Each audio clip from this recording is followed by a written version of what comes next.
hemos estado muy dramáticos, ¿no? Empezamos con el asunto de Nicaragua y ahora con el asunto de Haití, realmente, ¿verdad? Es decir, hay procesos históricos que cuesta entenderlos, ¿verdad? Porque hay gente culta y todo, se dan de repente circunstancias que no son coherentes con la educación y la cultura. Ya vimos el caso de Alemania con Hitler, el caso de Francia enseguida de la revolución, con los 3 principios que son intocables y sin embargo en algunos aspectos no los cumplieron. Pero bueno, yo soy muy necio en ciertas cosas de veras que me tienen, debe ser porque tengo de veras muchos amigos allá, el asunto de Venezuela, ¿verdad? Estaba oyendo al señor Maduro, que me perdonen si le digo señor, haciendo un discurso, pero ahí sí que se le salió el colombiano, porque la expresión que usó es totalmente colombiana. Hay un casabe, ¿ah? Que no sabe a nada, el casabe es que no sabe a nada. No, pero se come. No, pero allá en Colombia dice, no sabe a casabe. Y entonces dice, me importa, como habla él, me importa un casabe lo que diga la OEA, me importa un casabe lo que digan los mechudos, dice, él dice no sé cómo, el de la derecha, me importa un casabe lo que diga las Naciones Unidas, pero aquí nos vamos a endurecer y van a ver lo que...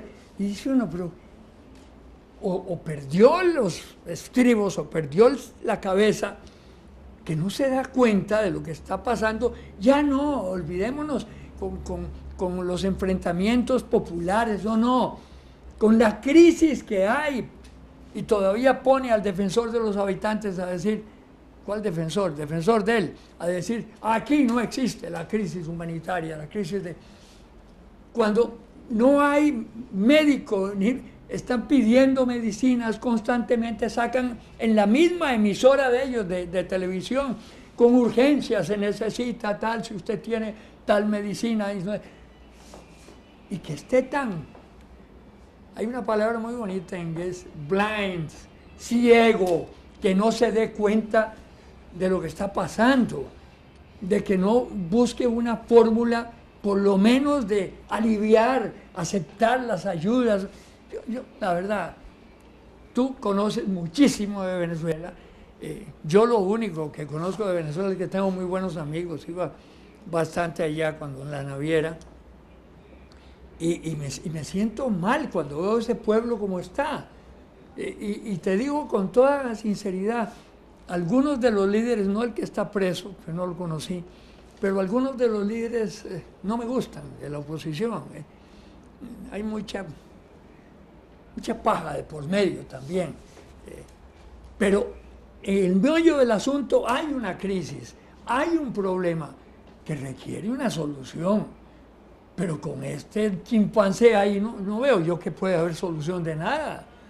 No sé, me gustaría de veras oír tu opinión, porque es un asunto que a mí, será que yo soy muy emotivo. Yo tengo bueno, tú tienes parientes allá, y yo tengo hasta parientes también, y me duele, me mandaron una cartita ahí, que si podíamos mandar no sé qué, y digo, yo lo mando, pero no lo dejan entrar, ¿cómo se hace? Que por Cúcuta, que por, bueno, no sé, mi mujer está empeñada en que veamos a ver cómo hacemos, porque son parientes de mi mujer, pues son míos también, que están pasando vamos a usar un término que se usaba aquí en Costa Rica, las del hilo azul. No sé por qué decían así, las del hilo azul. Curioso. ¿Por qué era el hilo azul? No sé, se está pasando las del hilo azul, decían. Sí. Qué tristeza. El problema económico de Venezuela, que es quizás la clave de eso, es que es un desastre, digamos, la administración económica desde el punto de vista de la dirección estatal, porque al final El sector económico productivo privado es el que mantiene de muchas maneras lo que se consume en Venezuela, pero desde el punto de vista del Estado, si no hay apoyo al sector económico privado, aquello colapsa y es lo que ha pasado. Y además por una organización estructural que hay en Venezuela de la economía alrededor del petróleo que permitió en el pasado vivir de eso, importar todo lo que se quería y no desarrollaron áreas de producción importantes. Y en este momento casi el 70% de lo que se consume en Venezuela es importado y la producción interna es un desastre. Y aquella producción interna que además ha sido estatizada, más desastrosa, porque hay niveles de corrupción demasiado altos. Y el desabastecimiento que hay tiene que ver con eso y con las políticas de no facilitar los dólares para la adquisición de materias primas para la elaboración de productos o lo que sea, y provoca un acentuamiento de la crisis. A esto se suma la crisis política, donde el gobierno no da, digamos, señales de poder sacar adelante el país, y en el caso concreto de Maduro, digamos, como jefe de gobierno es el más cuestionado. Y yo creo que ya el partido de gobierno aceptó la idea de que Maduro debe salir. Lo que no quieren es dejar el gobierno, y la única manera de no dejar el gobierno es impedir la realización del referéndum en el 2016, porque el tecnicismo electoral permite que si se hace en el 2017, entonces si cae el presidente, asume por el resto del periodo el vicepresidente, que es la fórmula que están buscando y es lo que están montando. Yo creo que ya eso lo aceptaron. La oposición se ha, a mi modo de ver, visto desde aquí y por la lectura que tengo, se ha enfrascado en la realización del referéndum en el 16 y ha debilitado otros escenarios de lucha, como las gobernaciones de este año y otros elementos. Entonces, si no hay referéndum oficial, digámoslo así, para destituir a Maduro, yo pensaría al revés, el referéndum hay que hacerlo con las gobernaciones. Exacto. Es decir, la gente que está en oposición al sistema, o al gobierno más bien, debería entonces volcarse para bajar, digamos, de las gobernaciones la mayoría de gobernadores que tiene el gobierno y demostrarle al gobierno que ya del todo no manda, no importa si ya no hay referéndum, pero ya las gobernaciones quedarían en manos de sectores no oficiales. Pero eso dependen de unas elecciones, lo de las gobernaciones. Son ahora, en noviembre. Lo que pasa es que ni siquiera el tribunal ha querido convocarlas, que es lo peor. No se ha hecho nada, sí. Entonces hay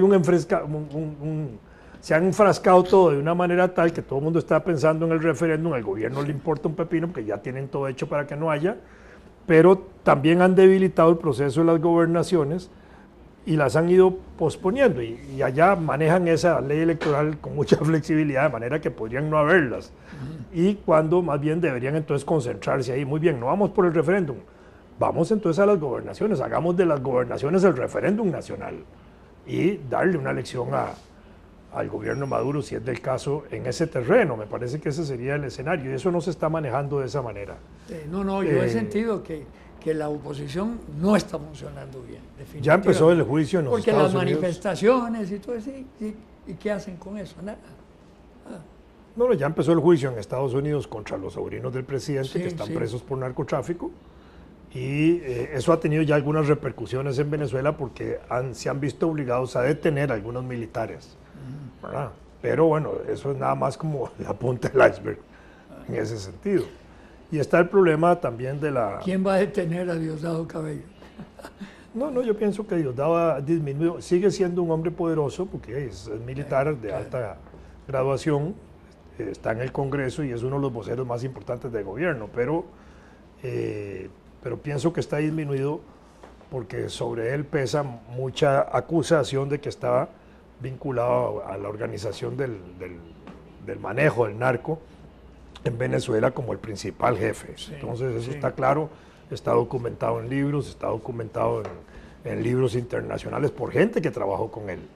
No es que son inventados, es gente que era de su confianza militar y que lo abandonaron y que publicaron libros denunciando detalles de ese movimiento.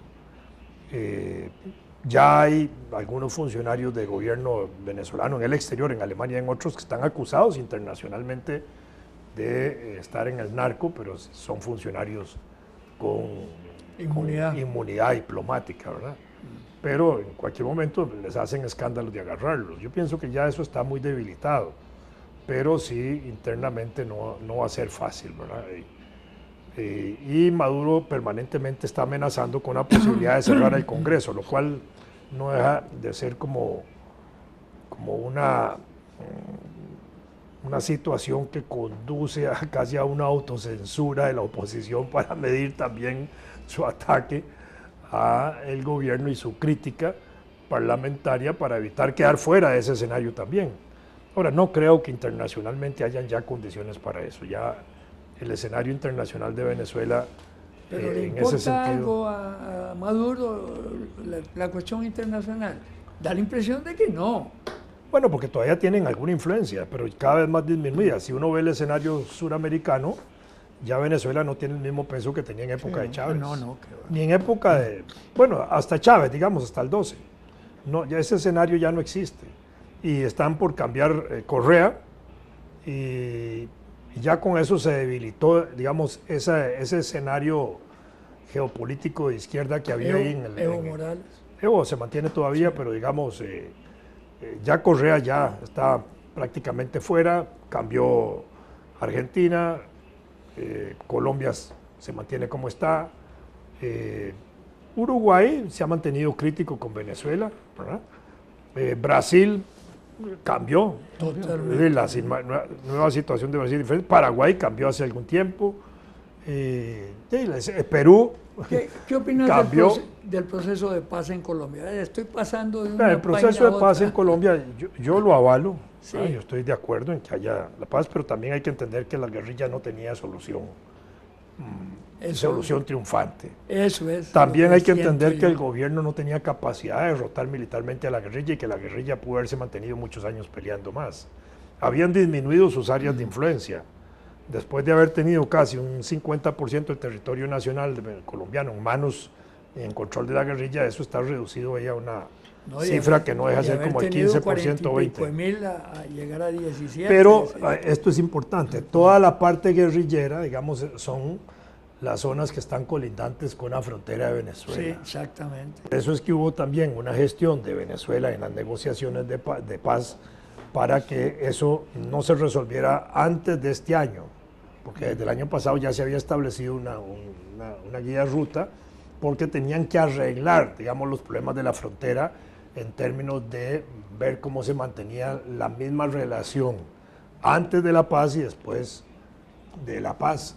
Pero con Ecuador también parte de la solución está en que los grupos guerrilleros, unos van a ser, o personas de la guerrilla van a ser sometidas a juicio, pero la gran mayoría va a estar sometida a los territorios que han gobernado ellos en la práctica. Se les va a dar como una región por cárcel, digamos así.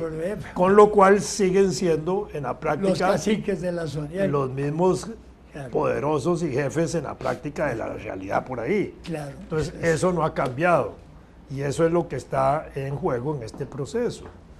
Lo demás es un problema secundario, pero creo que el plebiscito que va a haber o el referéndum que va a haber en Colombia, que lo han bajado al 13% en la consulta, para darle la aprobación. ¿Cuánto? ¿Cómo? 13%. De participación. No, de aprobación. De aprobación, que con el 13% se aprueba.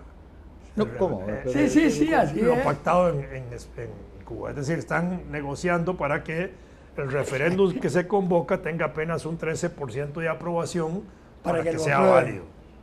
Pero hay, no importa la participación.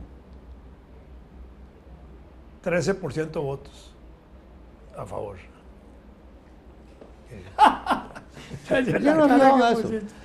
No me había fijado en eso. Entonces, en esas circunstancias, absurdo, eso se va a dar, me parece a mí, un resultado positivo. Probablemente que sí. Pero va a establecer, digamos, una franja. Es como las elecciones de Nicaragua, igual. En la cual las cosas van a seguir más o menos parecidas, solo que sin lucha armada. Sin lucha armada. Pero manteniéndose la misma estructura de control. La FARC Las FARC no son una organización productora de droga, pero sí son una organización que ha controlado el comercio de esa droga. Claro. Porque han cobrado impuestos a los productores y porque tienen todo ese flujo que permite que se mueva, si no, no se movería tampoco. Bueno, y el ELN también es fuerte. Bueno, el ELN se mantiene al margen del proceso de la paz. 18.000 guerrilleros. Se mantiene al margen del proceso de paz, eso, pero si las FARC firman, el ELN está neutralizado, me parece. A mí no les queda más que someterse lentamente al proceso de paz. No hay alternativa, creo.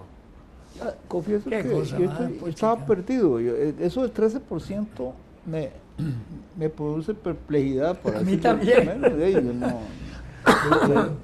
Es simbólico. Sí, claro. Por eso, pues entonces... Es decir, electoralmente no significa nada. Porque es como parte del proceso que el Santos ofreció.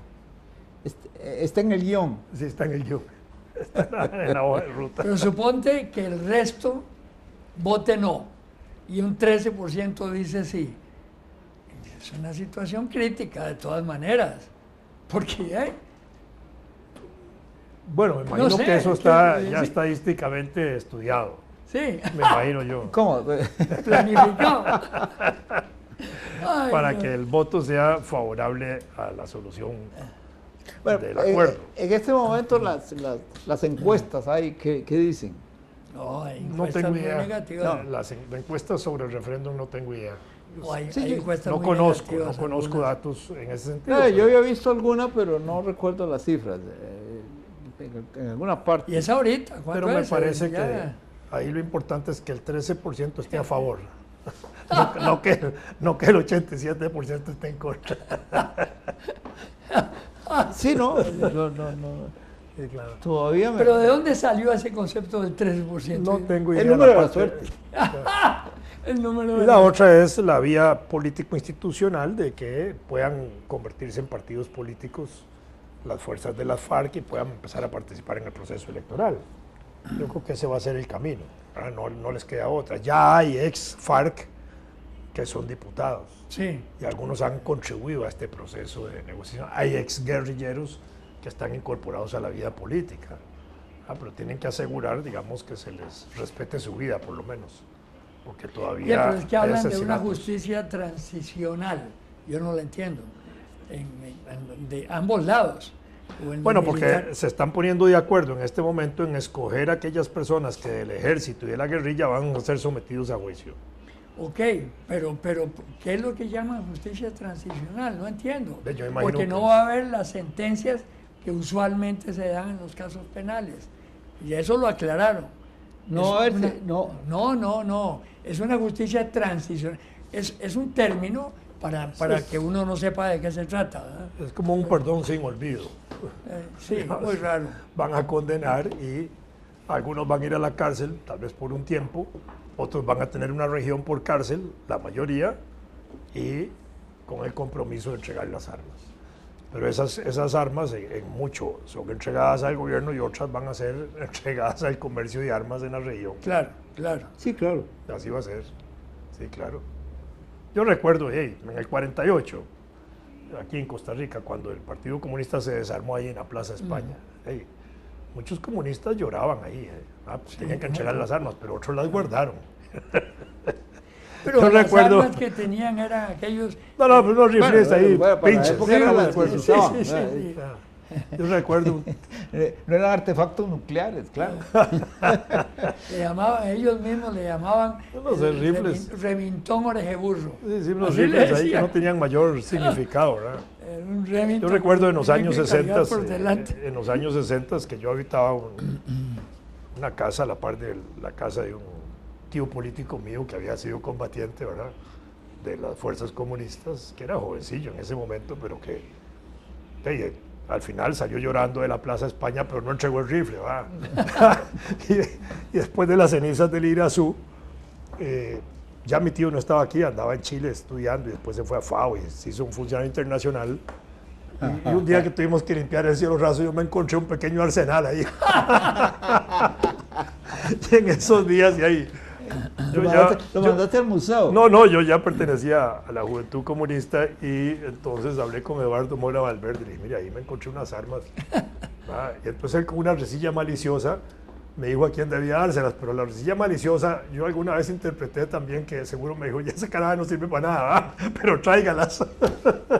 Oye, yo recuerdo muy bien cuando se hizo la cuestión de la Asociación de Autores, que durante casi 2 años presidió Beto Caña, yo era el secretario y Calufa era el tesorero. Y Calufa decía, ahí conversando entre amigos, ¿verdad?, que el gobierno había sido ingrato porque les había dado unas cochinadas de armas que no podían ni pelear. Pero es cierto.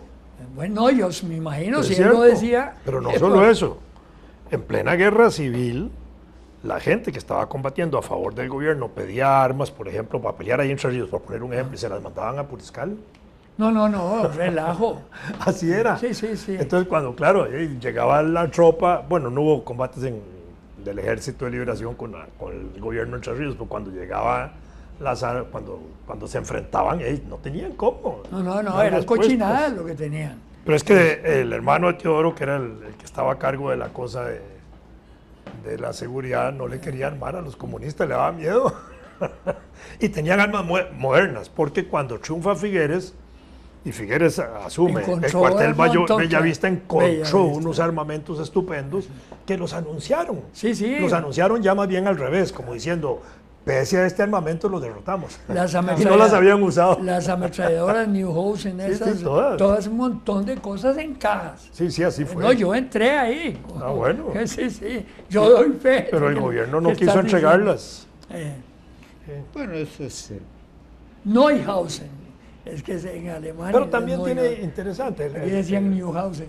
El Teodoro Picado, que no era... Teodoro no era, curiosamente, Teodoro no era el personaje... No, pero te voy a decir una cosa. Tenían una quinta columna dentro que era el otro hijo de Teodoro que no era de él. Que le decían, ¿cómo se llamaba la esposa de Teodoro? La Guanacasteca. Sí. Bueno, ese vendía armas y toda la oposición. Yo me acuerdo de eso como si fuera hoy. Digamos, los comunistas apoyaron a Teodoro en el 44 sin tener mucha confianza en él. Porque como ministro de Educación de León Cortés había expulsado a todos los maestros comunistas de Ricardo Jiménez, había expulsado a todos los maestros del magisterio. Y después había dado declaraciones a favor de Pinsulski, el jefe de gobierno polaco pro-nazi, ¿verdad? Entonces no le tenían mucha confianza, pero aún así entraron en alianza con él. ¿Sabes qué? Ayer vi ahí en las redes el acta de la Junta Progresista de Sagrada Familia en el año 41, que ellos, los vecinos, decidieron que el barrio que le llamaban de Las Latas todavía se llamara Barrio Teodoro Picado. Y no se llamó así ya. ¿Qué ya? No, lo que dice aterrizar, que la iglesia superó la voluntad de los ciudadanos porque fue Sagrada Familia. Sí, claro. Pero lo que la gente quería era llamarse Barrio Teodoro Picado. Sí, claro. Bueno, aterricemos.